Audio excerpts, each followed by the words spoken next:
Às vezes a inovação nasce de uma pergunta que a gente faz diferente, né? Porque ele estava dizendo que o pai dele não queria deixar ele mexer num determinado processo, porque o pai dele falava, não, os clientes amam ver a peça desse jeito. Ele falava, poxa, mas é porque eles amam que a gente vai gastar, sei lá, 10 vezes mais para fazer o negócio de tempo?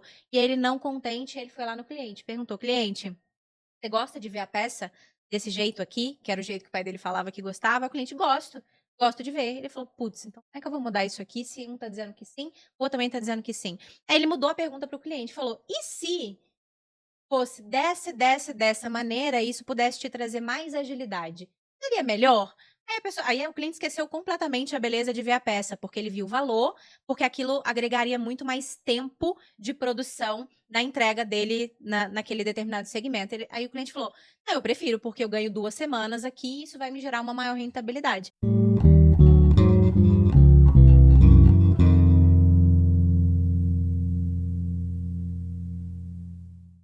Olá, sejam muito bem-vindos e muito bem-vindas à 6ª temporada do RH Cast. Que prazer estar de volta e aqui com um grande time para a gente falar sobre inovação e tecnologia. Antes de eu contar um pouquinho sobre qual que é o intuito desse episódio, sobre o que a gente vai falar, vamos conhecer esse time que vai estar com a gente aqui hoje. Sejam muito bem-vindos, muito bem-vinda. Vou pedir para vocês se apresentarem, contarem brevemente sobre vocês, a empresa que vocês representam e a gente começa então o nosso papo aqui, combinado? Então começa pra gente, Vanessa, seja bem-vinda. Obrigada. Oi, eu sou a Vanessa Tonioli, eu sou diretora executiva de pessoas na CIT. Eu sou cientista da computação de formação e fiz minha transição para o RH em 2012, já há 12 anos atrás. O que aconteceu que você foi para RH, assim? Saiu de dados para ir para RH, de exatas para ir para RH? Eu queria muito me sentir trabalhando para mim, então era uma forma que eu tive de trabalhar para dentro da CIT, cuidando de todas as pessoas. Muito bom. Você cuida do que hoje na CIT? Só para as pessoas entenderem um pouquinho do seu papel hoje lá. Hoje eu estou com todo o ecossistema de RH, a gente está em 9 países, então eu cuido globalmente do RH, e desde departamento pessoal, toda a parte de folha, benefícios, inovação, tecnologia, estrutura de atendimento, hiring, está tudo comigo hoje. São quantas pessoas no time de gente? 214 no Globo. 17 heads. E quantas pessoas na CIT no total, globalmente? 6.200. Baita desafio, muita história pra gente contar aqui, Tem né? bastante. Muito bom, seja bem-vinda. Kleber, seja bem-vindo. É um prazer, eu sou Kleber Piedade, sou CEO da Bond. Eu empreendo em RH há mais de 10 anos, fui fundador da Matchbox e eu acho que inovação em RH é algo que sempre faltou a minha forma de olhar para esse mercado, né? Hoje a Bond, ela é um assistente virtual do colaborador em que você pode realizar tudo ali do colaborador no WhatsApp, no Slack, no Teams. Então, a gente está muito numa tendência que é como é que eu crio uma experiência para o colaborador que com menos fricção, seja mais fluida, que ele não precise acessar uma série de sistemas. Do lado do RH, garantir uma automatização de processos e também conexão entre os sistemas principais.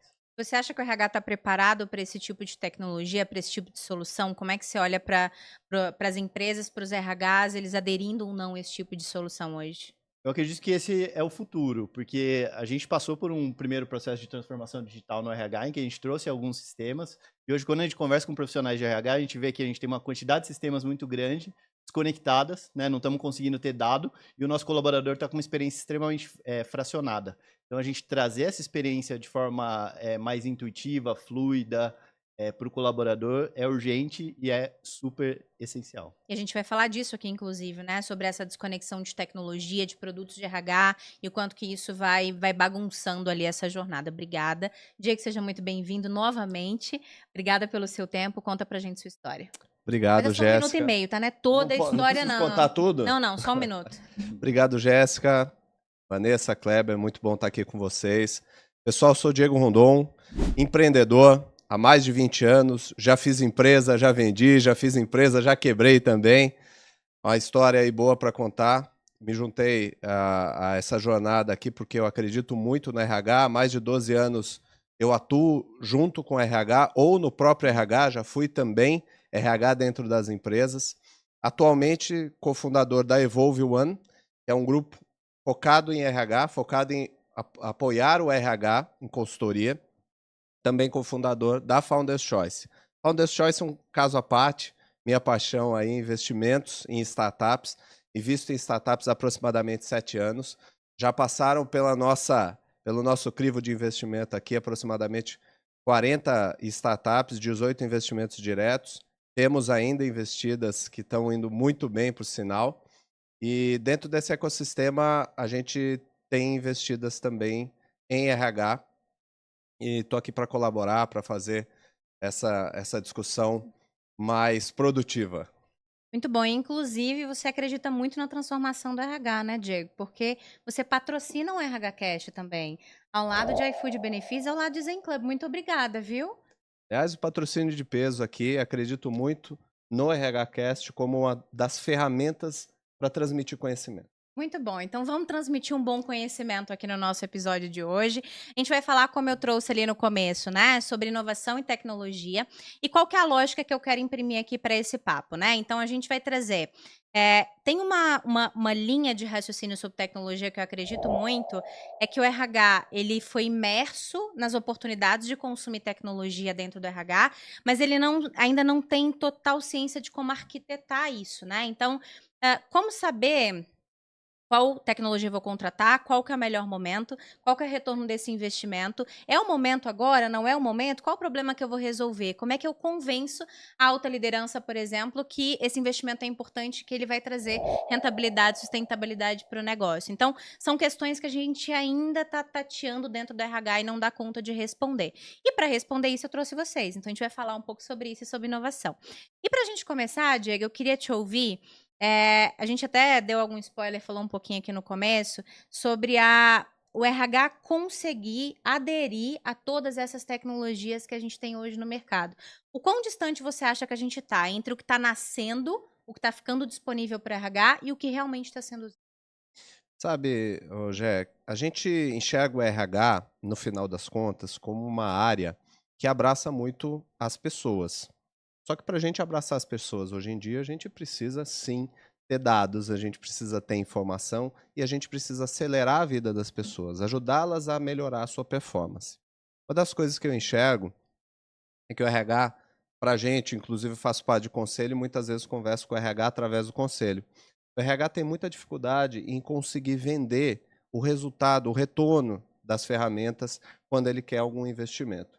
Então, esse é um ponto bastante importante para a gente jogar na mesa e discutir aqui, como a gente, enquanto RH, consegue, primeiro, ter percepção do valor que nós vamos gerar com essas ferramentas que nós vamos contratar, e o valor ele não está só no retorno direto, existe um retorno indireto. Aumento de produtividade, para o RH, é um retorno indireto, mas para a área ao qual a gente está ajudando é o retorno direto. Como mensurar? Como quantificar isso? Tá? Esse é um ponto muito crucial e eu sempre discuto quando eu estou falando com o RH. Pessoal, nós temos que falar a língua de quem está recebendo a informação. Se eu estou falando com o CFO, eu preciso falar a língua do financeiro. Se eu estou falando com tecnologia, eu preciso falar a língua de tecnologia. Quais são os indicadores que vão nos ajudar para cada uma das frentes que a gente vai ajudar? Se a gente está falando com o empreendedor, é uma outra linguagem. Né? Está falando com o empreendedor, a gente tem que falar do crescimento, velocidade, performance. Se é um empreendedor jovem, é outra linguagem. Uma linguagem mais atual ainda. Se é um mais experiente, é outra linguagem. Aí é uma linguagem diferente. Sempre o interlocutor vai ser quem vai receber a informação. E a gente, como RH, falou gente como RH, porque eu sou RH também, sou RH na veia. A gente, como RH, precisa conseguir transmitir essa informação. Já tive discussões sobre isso com o Kleber, que está aqui na mesa. E como é que a gente apresenta essas informações para que o CFO compre a nossa ideia, o CTO, o CEO efetivamente compre a ideia, o empreendedor e por aí vai. Só a título de curiosidade, eu tô com uma pessoa agora, a gente está fazendo uma proposta para um in-company de RH, e ela tem 3 camadas para poder aprovar a nossa proposta, com o CFO, com o CEO e com uma outra pessoa. Ela fez uma apresentação para cada um. Perfeito. É assim que tem que ser. Aliás, nos HR Chiefs, enfim, nos cursos que eu tenho o prazer de participar de vez em quando, a gente sempre fala isso. Adapte a sua apresentação, adapte a sua proposição, a sua proposta para o interlocutor que vai receber. Não adianta nada você vir com uma coisa padrão, não vai servir para todo mundo. Muito bom, muito bom. Vanessa, quero te ouvir um pouquinho, introduzir o assunto inteligência artificial que é uma diretriz estratégica do negócio CIT. E quando você me contou, eu achei uma estratégia muito interessante e um desafio enorme, porque aí é como a gente conduz os colaboradores para dentro dessa jornada. Eu queria que você falasse sobre isso.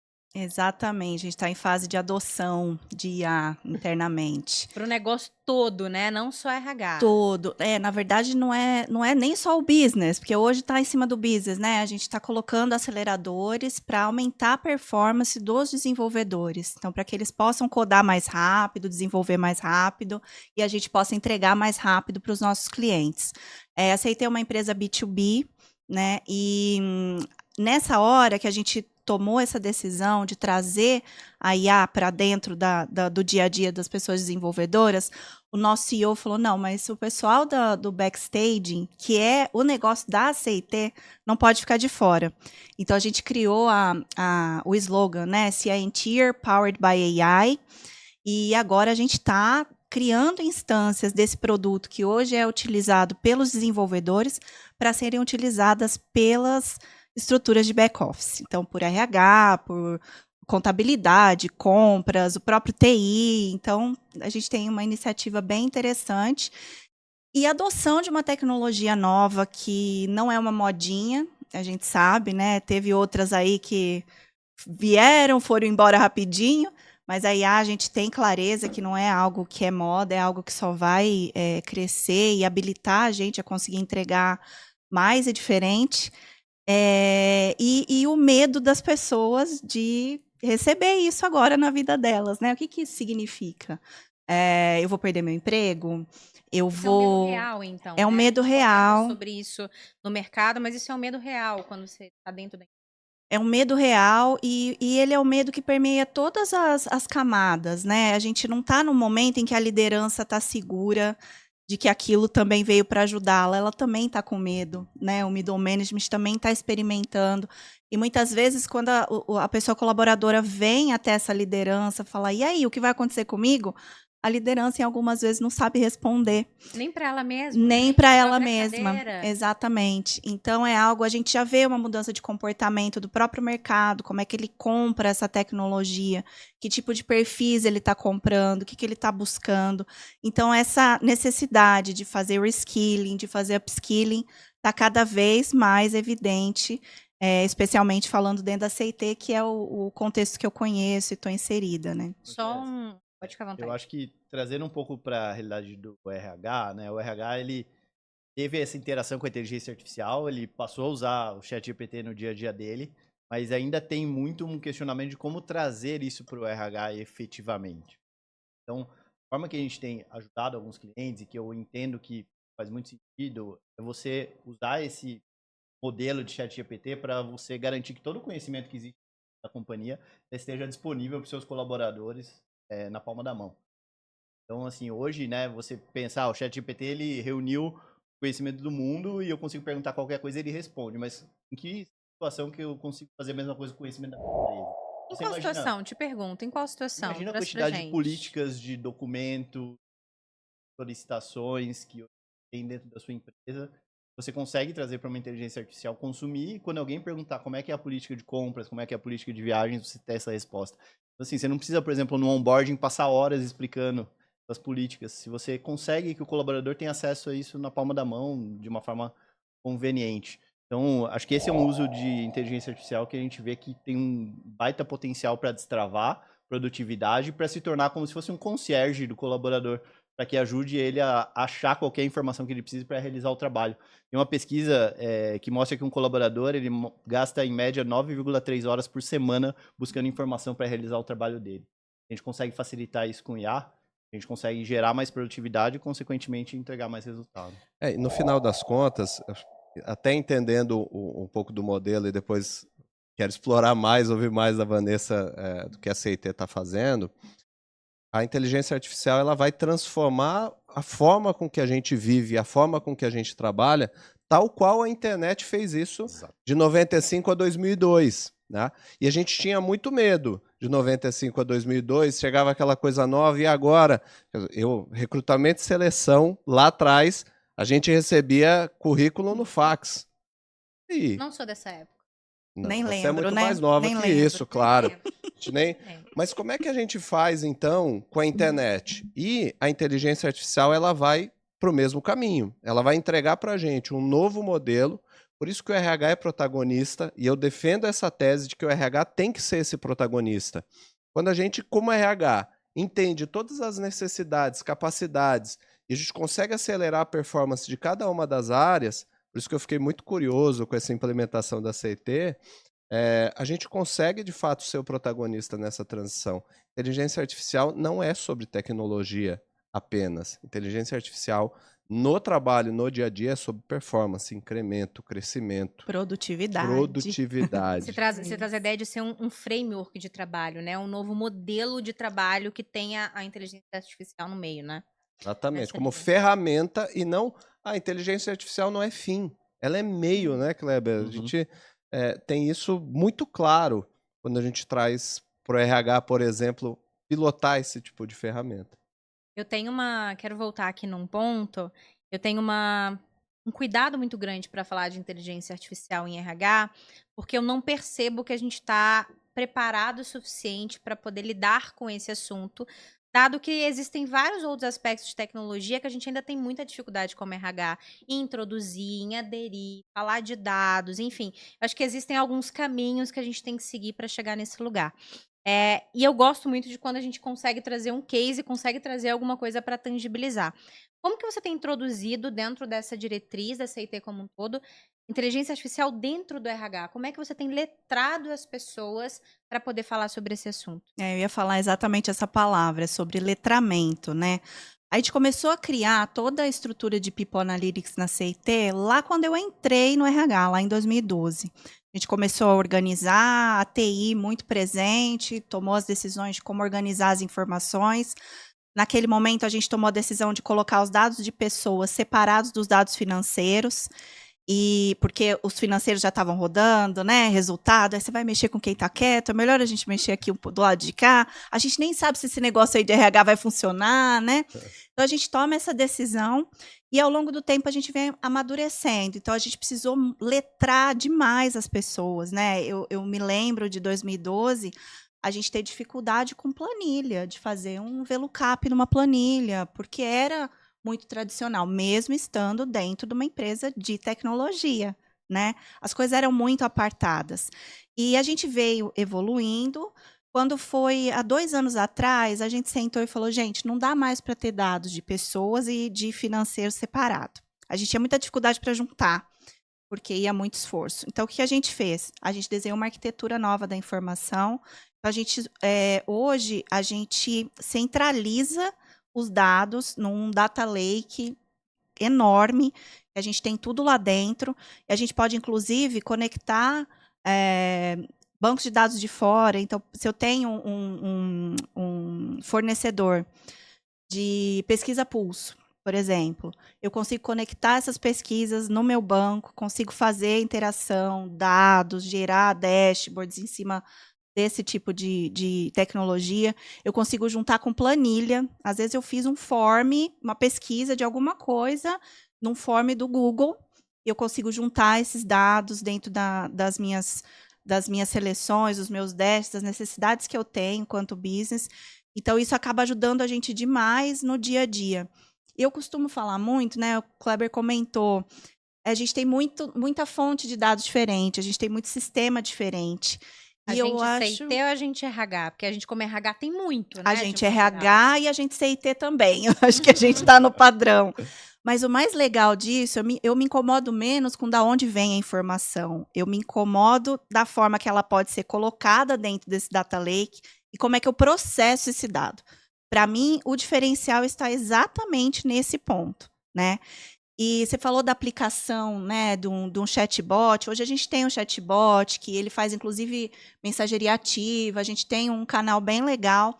Foi o nosso time de inovação que começou isso dentro da CIT. Então, a gente está... Inovação de RH. A gente está evoluindo para as outras estruturas também. Mas esse é um tipo de aplicação. A aplicação do lado de dentro, do lado do back-office, normalmente ela está muito focada em ganho de eficiência, em produtividade. Então, a gente está querendo, mata processos manuais, automatiza. Então, ou você põe um robô que chama RPA, né? Você põe um robô para fazer, ou você pega uma ferramenta de low-code, de workflow, você vai lá, desenha aquele fluxo e na admissão, em vez de ter 3 touches com a pessoa, você tem 0. Você faz tudo via sistema. Então, são jeitos diferentes de fazer. E você tem, porque para mim é a aplicação que gera mais valor do ponto de vista do business, é a hora que você está conectada com o negócio, resolvendo os problemas do negócio, né? No nosso caso, é uma empresa de serviço. É uma empresa que rampa projeto, diminui projeto. Aloca gente, desaloca gente. Então, a minha capacidade de pessoas available, né, disponíveis para estar montando um projeto, ela varia demais. E ela varia de perfil, ela varia de senioridade, ela varia muito. Então, o que a gente criou? A gente criou uma ferramenta de IA, um chatbot também, que hoje consegue ver as oportunidades que a gente tem e fazer match com as pessoas que estão dentro desse capacity, né? Desse grupo de pessoas idle, ou que vão ficar idle daqui a pouco, ou que já estão em idle. Então, esse formato, ele ajuda muito a gente a ser mais objetivo. Então, você não precisa ficar caçando pessoa em pessoa, que está numa lista gigante, ele já dá esse match. Ele usa informação de tudo quanto é lugar, ele pega the grid, que tem os skills, ele pega a ferramenta de avaliação, ele pega a ferramenta de performance online que a gente tem, ele pega a própria Team Culture, que é a ferramenta de pulso, ele pega tudo isso e ele pega também questões de diversidade. Então, ele joga para cima pessoas de grupo minorizado para que a gente possa alocá-las mais fácil, mais rápido, né? Que elas não fiquem ali disponíveis no Capaz. Então, tem N aplicabilidades de tudo quanto é jeito. Teu scheduler ficou feliz, né? A turma de scheduler aí ficou contentíssima, porque para a vida facilitou, obviamente, o aumento, o incremento de performance deles em... Exatamente. E essa ferramenta... Esse era o problema de negócio que você queria resolver, não era uma questão de ter as pessoas preparadas, disponíveis o tempo inteiro e conseguir mapear tudo isso? Lembro de você ter falado. Era um problema enorme que a gente tinha, era tudo muito manual. Então, o time de TA, parte desse time ficava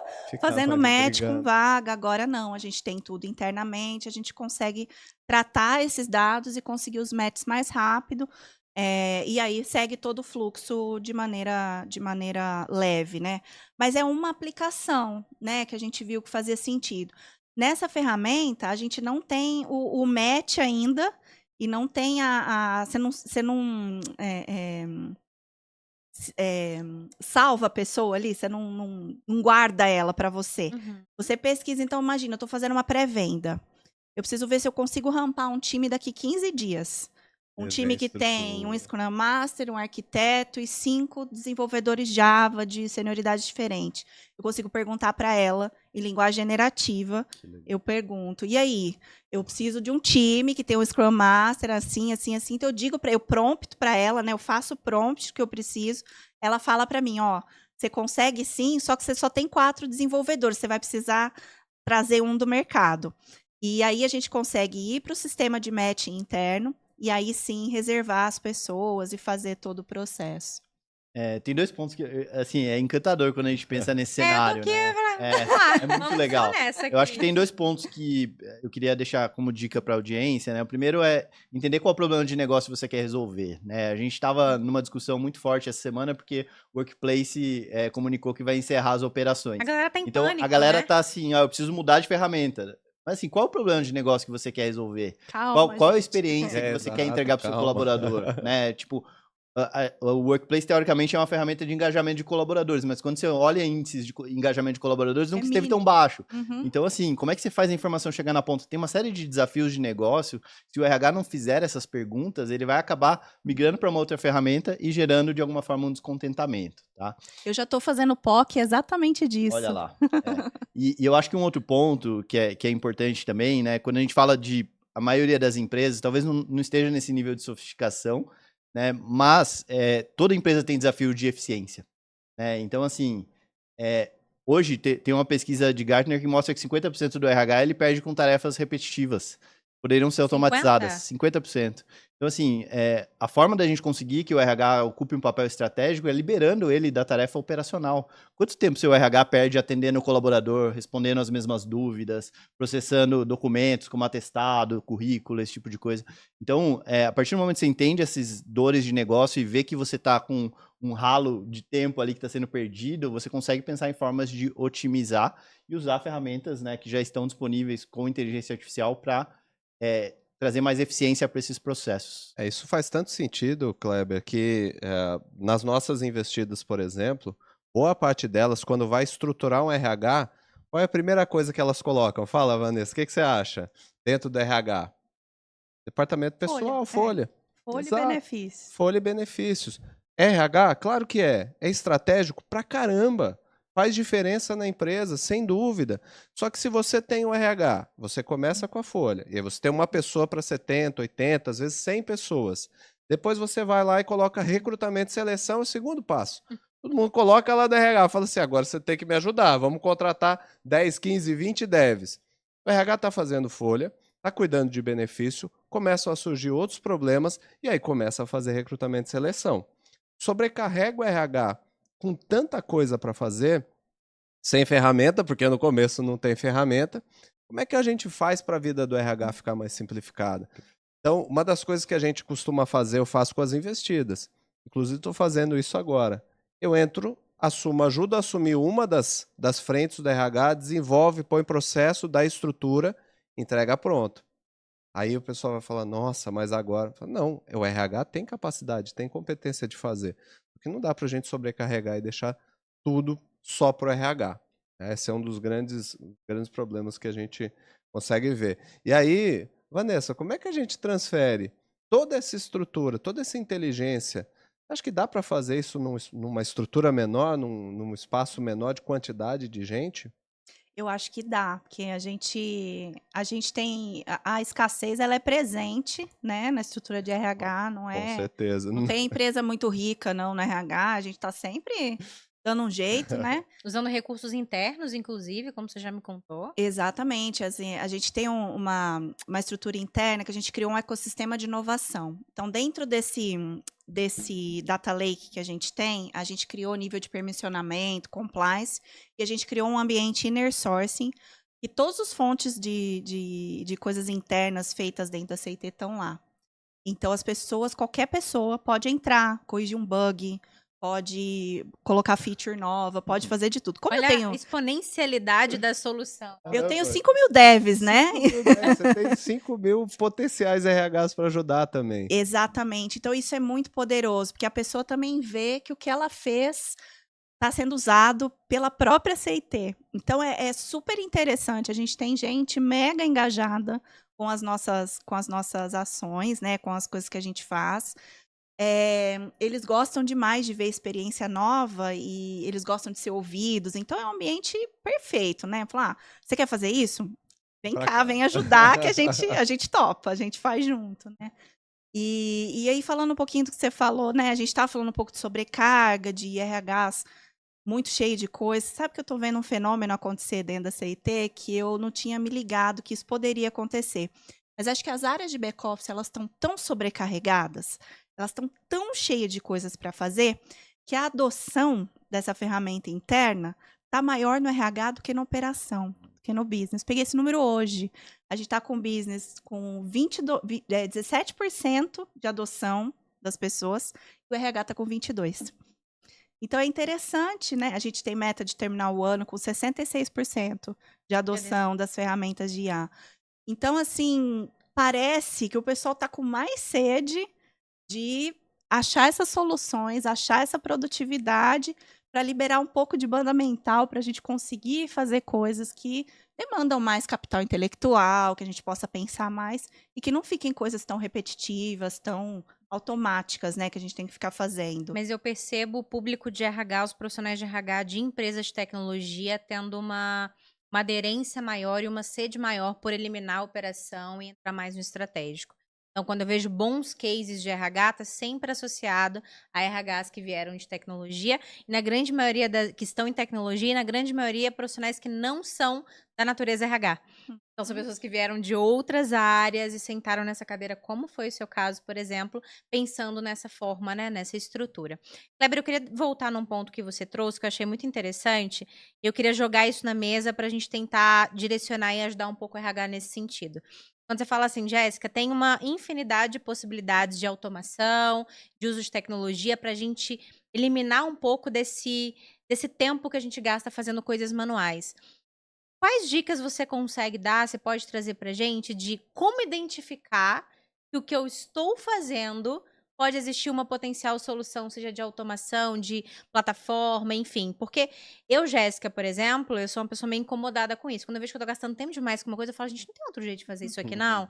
Aí eu vou lá no Google e literalmente pesquiso. Existe alguma coisa que faz não sei o quê, blá, blá, blá, mas não é um comportamento natural das pessoas, de modo geral. O que você dá, assim, de dica pra gente conseguir entender? Peraí, não, isso aqui eu acho que dá pra gente fazer diferente. Quando a gente fala de automação de processos, eu acho que a gente busca situações onde eu tenho um volume grande de coisas acontecendo que são replicáveis e são semelhantes e que, de alguma forma, estão desestruturados. Então, vou dar um exemplo. Envio de atestado. Tipo, tem uma empresa com 1.000 colaboradores, quantos atestados eu recebo por mês? Como é que é esse processo? Basicamente, né, um processo de envio de atestado, ele pode ser mapeado. Então, o colaborador preenche alguns dados, ele tira uma foto do atestado, vai para uma pessoa aprovar, se aprovar acontece isso, se não aprovar acontece aquilo. Esse é um tipo de processo que pode ser automatizado. Outra coisa, perguntas frequentes para o RH. Muitas vezes o RH ele acaba fazendo um FAQ, né? Então, com as coisas que normalmente são perguntadas, aí ele pede para o colaborador, acessa o FAQ. O colaborador dificilmente vai acessar o FAQ, ele vai continuar mandando um Slack, um Teams diretamente para a pessoa. Então, assim, ou você traz, né, o acesso à informação de uma forma mais ágil, ou aquele processo vai continuar gerando tarefas repetitivas. Vou dar um exemplo de um cliente nosso, e você falou que a maioria dos cases está em tecnologia. A gente tem um cliente que é a Minerva Foods. Você imagina, né? A gente tem 13.000 colaboradores só no Brasil, só 4.000 tem e-mail. Então, o restante, Não é né? nem a metade. O restante, ou eu chego nesse cara no WhatsApp, ou eu não chego. E a gente tem que entender que a maioria dos cenários das nossas empresas, a informação, ela chega de forma muito heterogênea, né? Uma coisa é no escritório, outra coisa é lá na ponta. Então, na Minerva, os colaboradores tinham que andar 1,5 km dentro da fábrica para ir lá pegar a sua segunda via de holerite, o seu recibo de férias, o seu informe de rendimentos. Eles extraíam um documento da folha que ninguém conseguia entender. Então, lá a gente entendeu esse processo e falou, legal, eu consigo me integrar com a folha para eu trazer para o WhatsApp desse colaborador. Então, ele pede hoje o holerite e recebe no WhatsApp. Então, mais de 6.000 solicitações de holerite por WhatsApp todos os meses. Mais de 100.000 mensagens por mês trocadas com o assistente virtual. Ainda tem o tempo do RH nisso aí, né? Você está Exato. falando de uma perspectiva de colaborador e do tempo que ele gasta para ter acesso a essa informação. Ainda tem o RH que libera isso para ele, se não houver tecnologia E envolvida, a gente né? tem uma calculadora. Você imagina que se eu demorasse 15 minutos para entregar cada atestado, imprimir, né, cada holerite, imprimir, enfim, conferir, buscar a informação e entregar isso para o colaborador, você imagina aí o volume de horas que está sendo economizado para esse RH. No caso da Minerva, a gente está falando de 40.000 horas ano, mais de R$1 milhão de saving. Então, assim, existe potencial e a E gente olha, tem olha que importante. Peraí, vamos voltar aqui, tá? O RH, ele se ancora na justificativa de que ele não consegue calcular retorno de investimento das coisas, né? Nem tinha pensado nessa questão das horas que o RH economiza e quanto que isso traz de saving para o negócio, por exemplo. Então, olha aí um exemplo, né, do que a gente consegue colocar na conta para justificar esse tipo de entrada de tecnologia para a gente poder falar sobre impacto no negócio. Então, assim, é uma questão da gente pensar e entender como que isso se encaixa, né? Perfeito.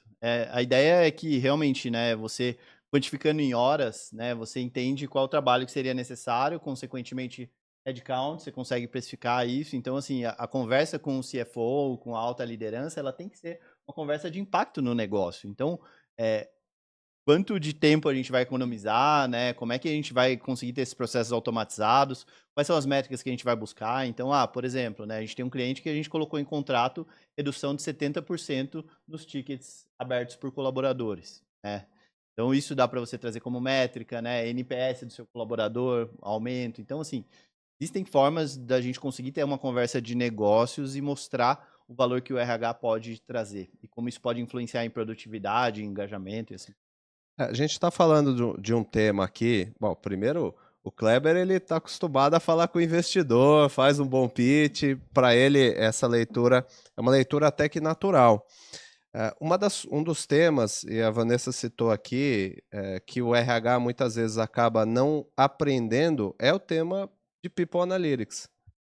Eu fiz o primeiro curso de People Analytics em 2016, algo mais ou menos. Foi nessa época, vou levantar. E meio que o mundo se abriu na minha cabeça.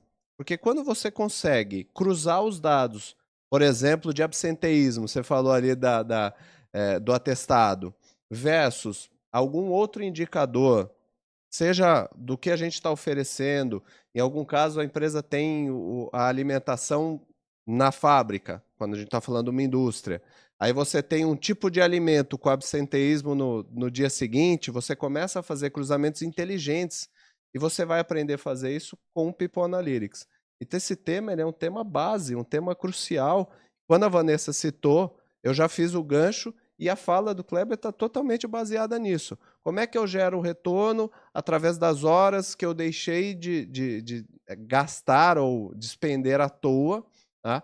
Então, nessa visão, People Analytics, para quem aqui desse distinto podcast ainda não conheceu, pesquise sobre o tema. É muito importante, né?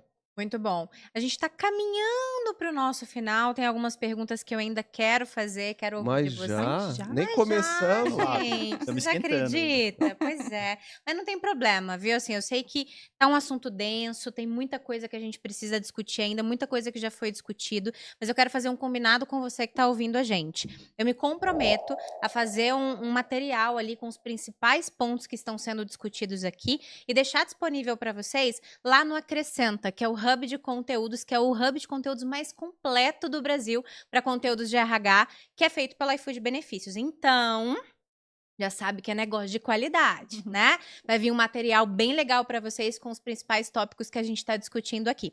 E aí, para a gente começar a caminhar para o final, eu quero te ouvir, Diego. A gente comentou no início sobre os desafios de entender qual tecnologia trazer. Qual arquitetura a gente vai trazer para dentro ali do nosso RH? O que você consegue trazer para a gente de sugestão do que olhar nas tecnologias quando eu precisar buscar uma ATS, uma plataforma de saúde, uma plataforma, enfim, né, dos mais diversos produtos de RH? O que você olharia para escolher uma hoje? Eu vou fazer um balanço aqui, muito entre o que a Vanessa e o Kleber falaram. Primeiro, olha para dentro, olha para o negócio e olha para a necessidade que você vai ter. Aonde está o teu maior ganho? Se o meu problema é um absenteísmo, aonde eu posso ter ferramentas que me ajudem a entender, em primeiro lugar, o absenteísmo? Se eu tenho uma questão de performance, as minhas avaliações elas estão demorando muito, a gente sabe, ciclo de avaliação no RH é uma loucura. Você passa, às vezes, um mês, nós estamos falando de 12 meses, um mês eu fico só fazendo o ciclo de performance e avaliação. Quer dizer, estou vendo aqui que eu tenho um ganho potencial, que a gente chama de low-hanging fruits, né? Ou seja, os frutos ali mais baixos que a gente pode acessar, é neles que a gente tem que atacar primeiro, porque a gente conquista o CEO, conquista o investidor, conquista a empresa, gerando resultados com pequenas ações, pequenas coisas que a gente faz, gerando um grande resultado. Se a gente conseguir fazer esse levantamento, a gente traça um plano de ação e aí vai em busca, seja do Kleber com todo o conhecimento que ele tem de ferramentas tecnológicas. E aí, Kleber, o que a gente tem para utilizar nessa ferramenta? Ou se não, vai lá fazer um benchmark com a Vanessa, que está super avançada. Aliás, estou doido para ver se vocês não vão colocar algumas dessas ferramentas para fora aí para a gente conseguir. Por Provável. enquanto, não. Mas no futuro, provavelmente. O RH ali da CIT vai ser o gerador de boas ferramentas, viu? Já estou enxergando isso. Eu acho que... Perdão. Não, que isso. Eu só queria elogiar o RH da CIT para fechar. Eu acho que tem outras áreas onde a gente tem discussões muito maduras sobre o stack de tecnologia que a gente vai trazer, né? Quando a gente pensa em marketing e vendas, né, sempre tem essa discussão. Quais softwares, o que vai integrar com o quê? Como é que vai ser a jornada do meu lead, né? Para garantir que essa jornada para o seu potencial cliente ela seja o mais fluida possível, que você tenha dados ao longo de todo esse processo. quando a gente pensa no RH, a gente deve pensar mais ou menos da mesma forma, Mas não entendeu? pensa, Então, né? o nosso cliente é o colaborador. Então, muitas vezes a gente acaba escolhendo um monte de ferramenta e até fazendo alguns puxadinhos. Vou usar o sistema de tickets do meu time de TI, vou usar a ferramenta de disparo de e-mail do meu time de marketing. Cara, só que nenhum desses conversa com a sua folha, nenhum desses conversa com o seu sistema de ponto. E aí, quando você vê, você está com uma infinidade de sistemas que não se conversam, pagando caro por isso e sem os dados que você precisa para tomar decisão. Então, acho que a provocação que eu faço também é entenda os seus desafios-chave e coloque o colaborador no centro. Assim, o mesmo colaborador que submete um atestado é o cara que pede férias, que é o cara que recebe a comunicação, que é o cara que faz N tarefas. Tem uma pesquisa do Slack que mostra que um colaborador precisa de 10 sistemas para conseguir se comunicar e colaborar dentro de uma empresa. Isso é uma insanidade. Então, assim, tá na hora da gente também colocar o colaborador no centro e entender como é que a gente cria uma experiência que seja mais fluida e mais intuitiva para ele. Mas você sabe que a gente tem, até contando um case específico, nós fizemos uma implementação de uma mudança de modelo de gestão num parceiro nosso. E nesse parceiro, nós produtizamos a jornada. Então, quando você produtiza, enfim, tem Conceito de produto, conceito né? de produto, você aplica o conceito de produto para fazer gestão. E a empresa, então, ela passa a enxergar as suas camadas de gestão através dos produtos. Aí você divide depois em jornadas, porque o produto ele é uma jornada para alguém. Então, você vai ter a jornada, por exemplo, do seu cliente, a jornada B2C.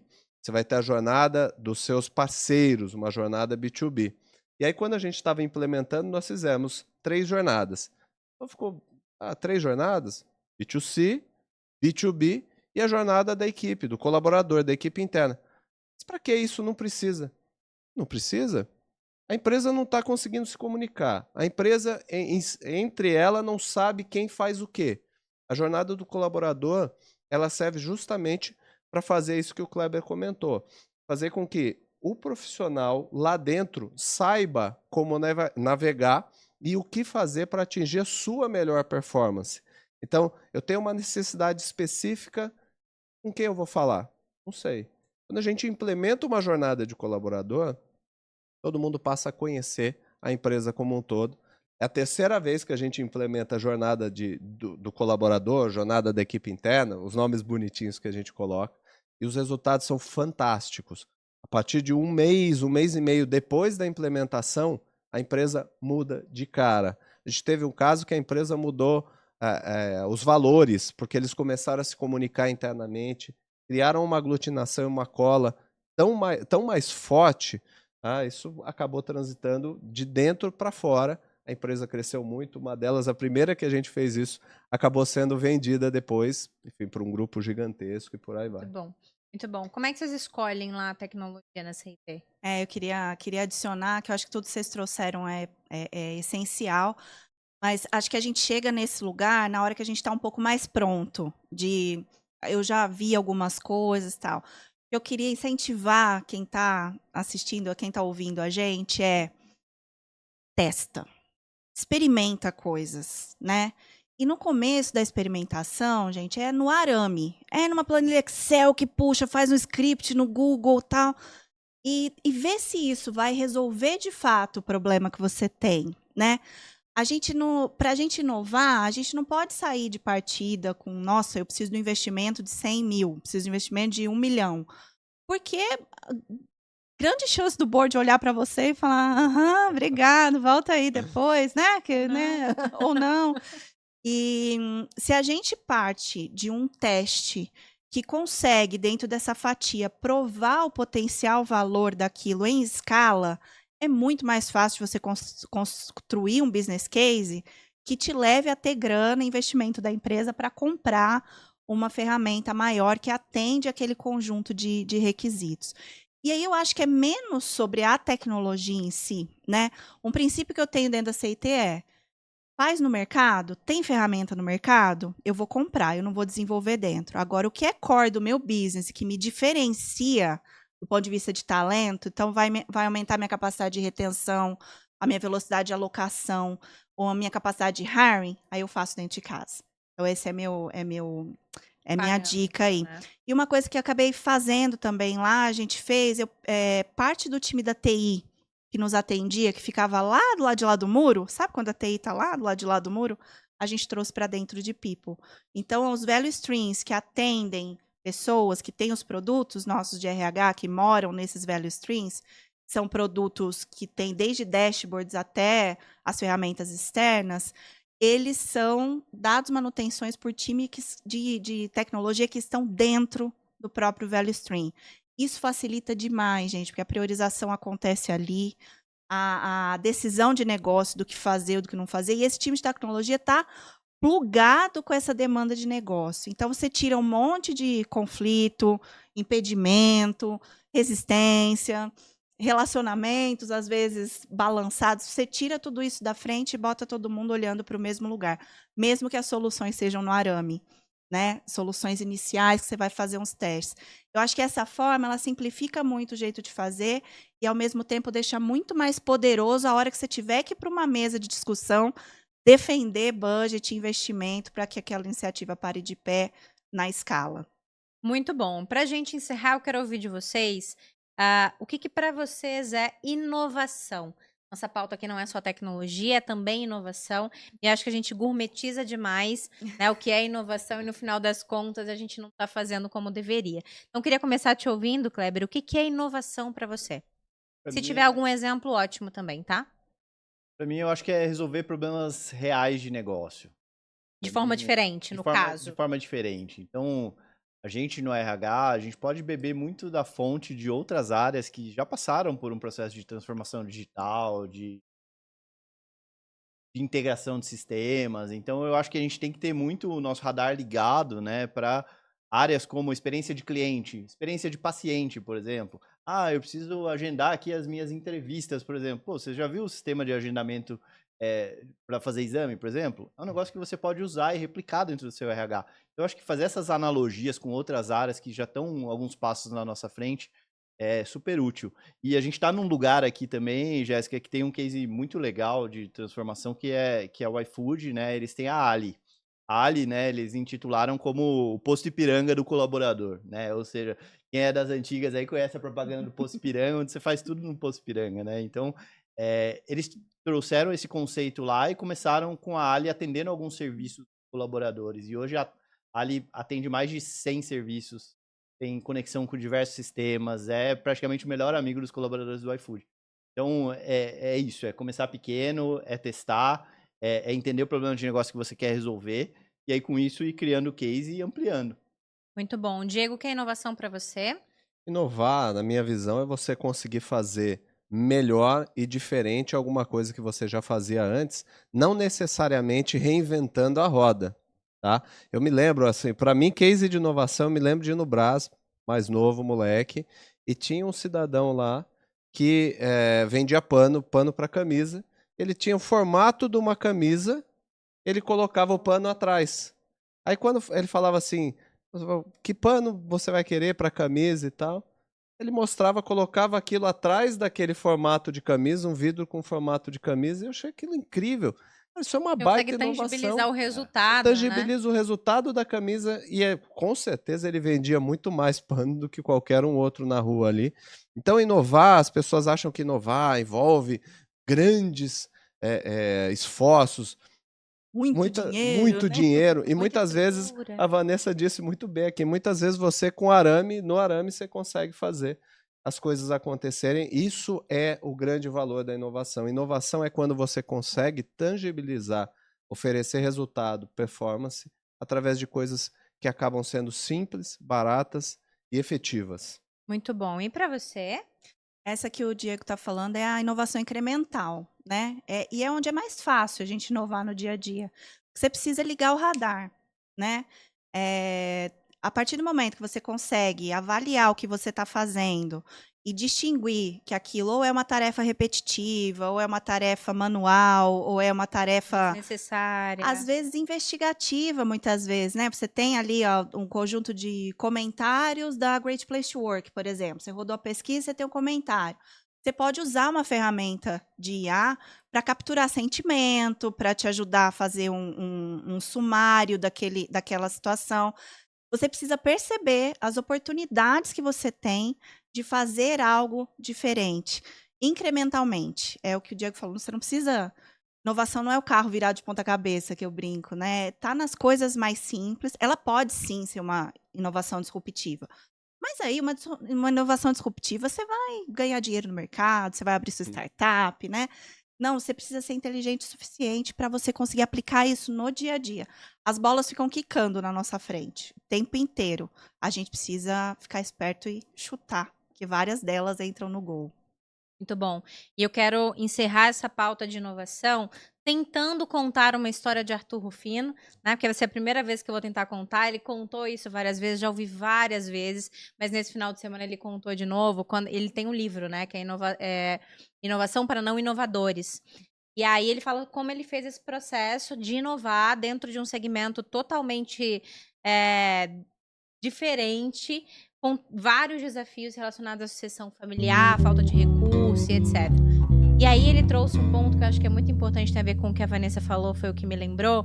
Às vezes a inovação nasce de uma pergunta que a gente faz diferente, né? Porque ele estava dizendo que o pai dele não queria deixar ele mexer num determinado processo, porque o pai dele falava, não, os clientes amam ver a peça desse jeito. Ele falava, poxa, mas é porque eles amam que a gente vai gastar, sei lá, 10 vezes mais para fazer o negócio de tempo. E ele não contente, ele foi lá no cliente, perguntou, cliente, você gosta de ver a peça desse jeito aqui, que era o jeito que o pai dele falava que gostava? O cliente, gosto de ver. Ele falou, putz, então como é que eu vou mudar isso aqui se um tá dizendo que sim, o outro também tá dizendo que sim? Aí ele mudou a pergunta para o cliente, falou, e se fosse dessa maneira e isso pudesse te trazer mais agilidade?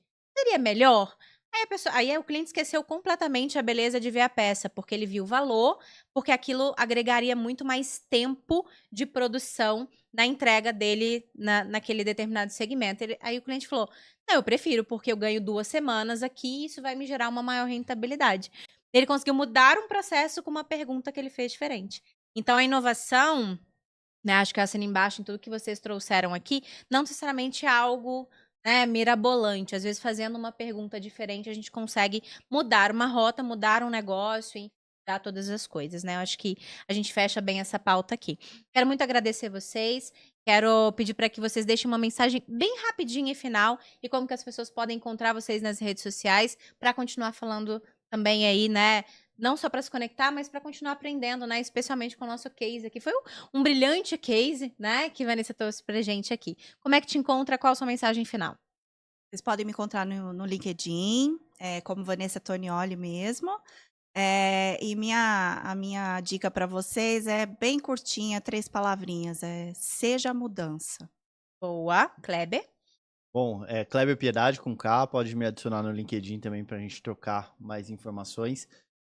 Eu acredito que a grande mensagem que eu deixo para o RH é ter a coragem. Assim, realmente o RH está no momento onde muitas vezes ele busca muitas referências, mas ele não toma decisão. E a gente é urgente a transformação que a gente ainda precisa fazer no RH. Então, assim, compre as brigas internas, faça realmente o que precisa ser feito, porque você criar uma melhor experiência para o colaborador, você trazer mais eficiência para os seus processos, tudo isso vai transformar a sua vida como RH. Às vezes a gente fica no nosso dia a dia falando, pô, tá difícil o trabalho, tá muito pesado, mas assim, tem que ter coragem para dar esse passo e realmente iniciar essa transformação. Ótimo, Kleber, obrigada novamente, obrigada pelo seu tempo e pra gente finalizar, Diego. Obrigado, Jéssica. Para me encontrar nas redes é só me chamar. Diego Rondon lá no LinkedIn. Inclusive, quando você se conectar, vai estar disponível o meu telefone. Me chama no WhatsApp, vamos bater esse papo. Principalmente você da RH, quero muito conversar contigo. E o meu recado para você é: seja protagonista nesta mudança. A inteligência artificial é o novo framework de trabalho, é a nossa oportunidade como RH em assumir o protagonismo. A gente sabe o que a gente está fazendo dentro do RH. Vamos nessa. Obrigado, Jé. Muito bom, ficou bem motivacional, bem pra cima, exatamente o que eu esperava de você. Muito obrigada. Quero dar um presente pra vocês. Na verdade, o iFood tá dando esse presente pra você, o iFood Benefícios, né? Mas eu tô fingindo que é meu também, tô assinando ali. Então, um presentinho pra você, Vanessa. Obrigada. Presentinho pra você, Kleber. Presentinho pra Diego também. Já- Nesse cartão, vocês conseguem acessar R$ 150 de saldo, onde vocês podem usar tanto em mobilidade, quanto alimentação, quanto refeição. Que presentão, E hein? tem um saldo livre que vocês podem usar em qualquer outra coisa das categorias do iFood. É aceito em mais de 4 milhões de estabelecimentos e dentro da loja do iFood, do app do iFood, são mais de 320 mil lojas. Então, é muito lugar para poder aproveitar esses R$ 150. Concorda? Janta tá garantida hoje. ó. Vamos nessa. Pronto! Vou lá também pra gente jantar junto, então.